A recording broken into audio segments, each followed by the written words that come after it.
Hello, welcome back to the reading of the poem of the Man God, written by Maria Valtorta, Volume 3. Chapter 377, Part 3. Jesus Speaks at Bethany.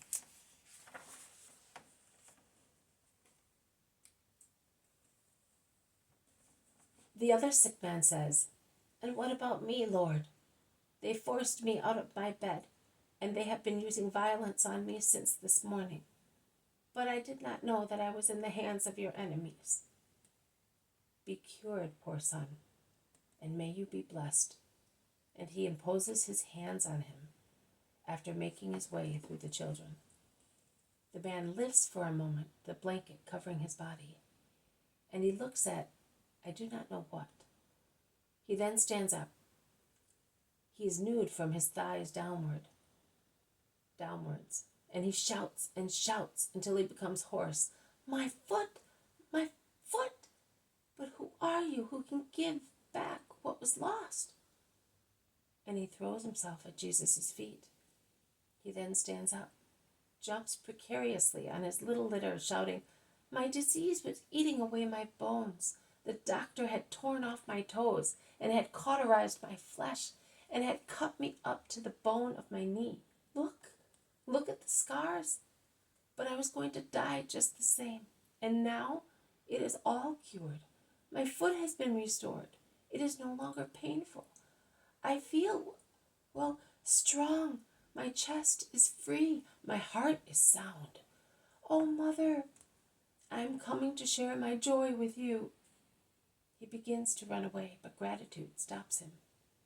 He goes back to Jesus and he kisses his blessed feet repeatedly until Jesus, caressing his head, says to him, Go to your mother and be good." He then looks at his enemies, who have been held up to ridicule, and says, "And now, what should I do to you? What should I do, people, after this ordeal?" The crowds shout, "Let the offenders of God be stoned. Death to them. No more snares for the Holy One. May you be cursed." And they begin picking up lumps of earth, branches, little stones, ready to throw them. Jesus stops them. That is the word of the crowds. That is their answer. Mine is different. I say, "Go away. I will not soil my hands striking you. The Most High will take care of you. He is my defense against the wicked."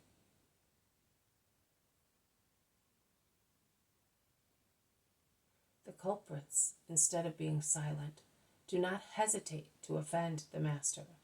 And although they are afraid of the people, they shout, foaming with anger, "We are Judeans and we are powerful. We order you to go away. We forbid you to teach. We banish you. Go away. Enough of you.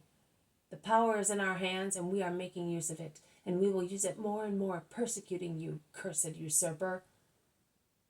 They are about to say more in a tumult of cries, tears, hisses, when the tallest veiled woman comes forward, placing herself between Jesus and his enemies, with swift, imperious movement. With even more imperious countenance and voice, she uncovers her face, and her sentence drops sharper and more lashing than a whip on galley slaves or an axe on a neck. "Which of you is forgetting that he is a slave of Rome?" She is Claudia. She lowers her veil again. She bows lightly to the Master.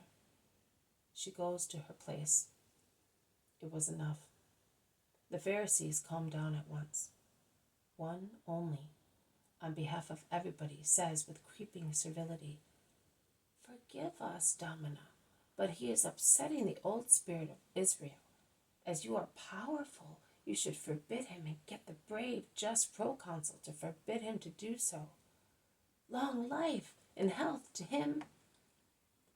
"That does not concern us. It is enough that he does not disturb the order of Rome, and he does not," replies scornfully the patrician, who then gives a sharp order to her companions and goes away towards a thicket of trees at the end of the path and disappears behind it.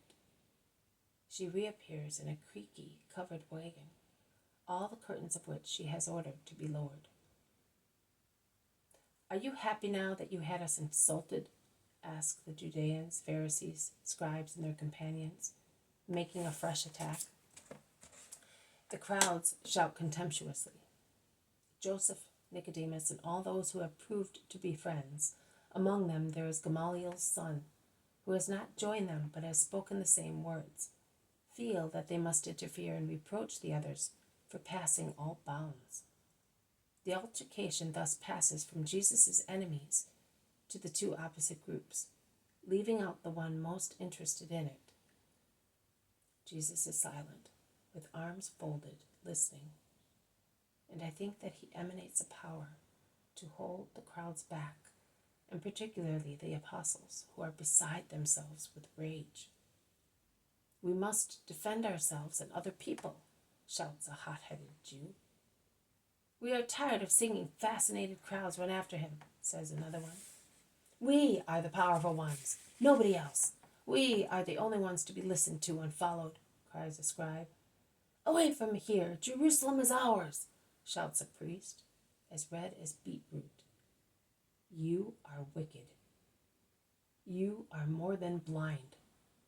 The crowds have left you because you deserve it. Be holy if you want to be loved. If you vex and insult people, you lose your power, which is based on the reputation of the people for its governors, shout those of the opposite party, and many of the crowd. "Silence," orders Jesus. And when there is silence, he says, "Oppression and imposition cannot change love or the consequences of good received. I gather what I gave, love. By persecuting me, you only increase such love, which compensates me for your indifference. In all your wisdom, do you not know that to persecute a doctrine serves no other purpose but to increase its power, particularly when the doctrine in actual fact corresponds to what it teaches? Listen to a prophecy of mine, people of Israel. The more you persecute the rabbi of Galilee and his followers, trying to destroy by violence his doctrine, which is divine, the more you will help it to thrive and spread throughout the world. Every drop of blood of the martyrs killed by you, hoping to triumph and reign with your corrupt, hypocritical laws and precepts, which no longer correspond to the law of God, every tear of saints oppressed by you will become the seed of future believers. And you will be defeated just when you think that you are going to triumph. Go. I am going as well. Those who love me should look for me at the borders of Judea and beyond the Jordan, or they can wait for me there, because like lightning flashing from east to west, so fast will be the movement of the Son of Man until he ascends the altar and the throne, new pontiff and king, and will remain there firmly in the presence of the world, of creation and of heaven, in one of his many epiphanies, which only good people can understand. The hostile Pharisees and their companions have gone. All the others have remained. Gamaliel's son struggles against himself to come to Jesus, but he goes away without speaking.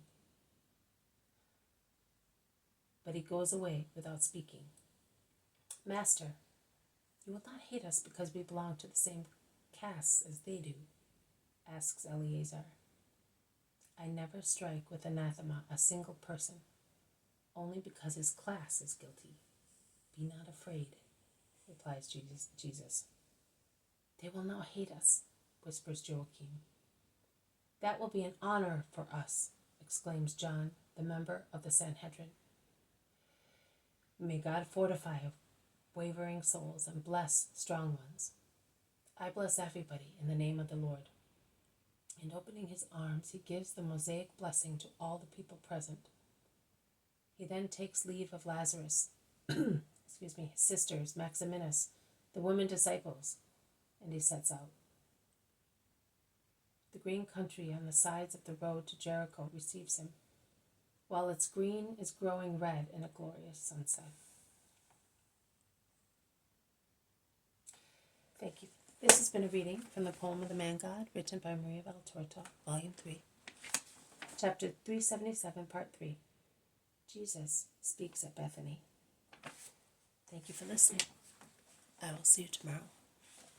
May God bless you, and may peace be with you.